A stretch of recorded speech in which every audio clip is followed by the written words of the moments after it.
Olá! Hoje a gente vai explorar uma das histórias mais radicais que já foram contadas. É uma narrativa que fala sobre poder, sobre sacrifício e, no final, sobre glória.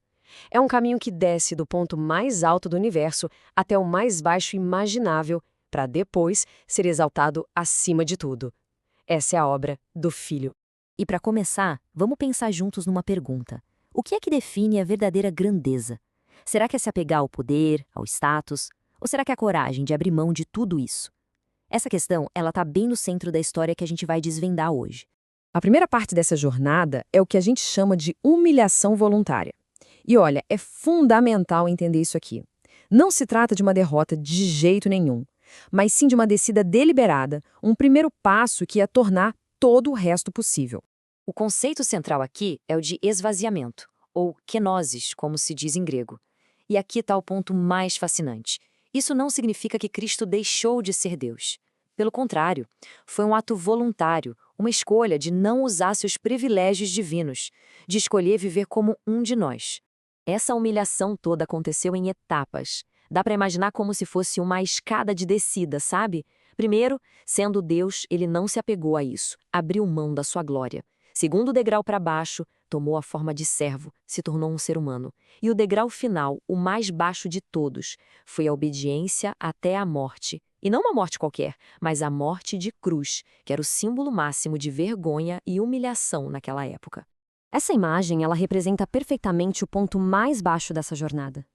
A coroa de espinhos, ela simboliza o clímax da humilhação, o sofrimento máximo que foi suportado num ato de completa obediência.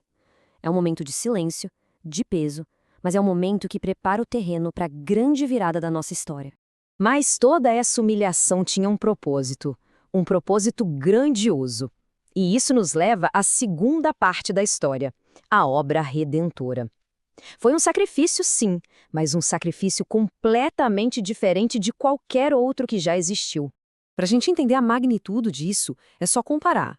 De um lado, existiam sacrifícios antigos, que precisavam ser repetidos todo ano, usando sangue de animais, e que, no fundo, nunca resolviam um problema de forma definitiva.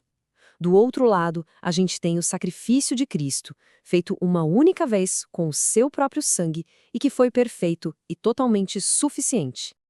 Então, o ponto crucial aqui é o conceito de substituição vicária. A palavra vicária significa exatamente isso, em lugar de outro.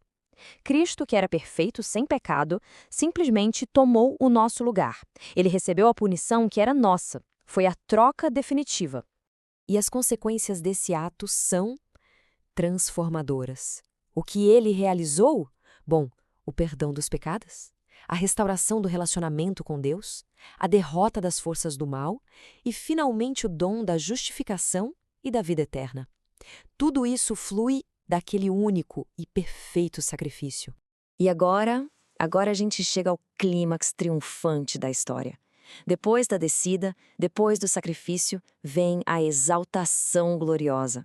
E isso não é só uma reviravolta, não. É a resposta direta e poderosa do Pai à obediência perfeita do Filho. Este versículo é o ponto de virada de toda a narrativa, pelo que também. Sabe, essa pequena frase conecta tudo.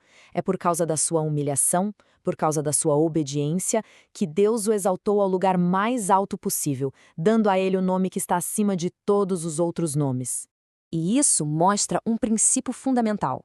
A exaltação não veio apesar do sofrimento, ela veio por causa dele. Foi a recompensa direta pela sua obediência total. O caminho para baixo foi o que, na verdade, abriu o caminho para o lugar mais alto. Um nome. O nome. Essa exaltação deu a ele uma posição de autoridade e honra que é única, é singular. Simplesmente não existe outro nome com o mesmo poder ou com a mesma glória. E o significado prático disso tudo é imenso. Significa autoridade suprema ao lado do Pai.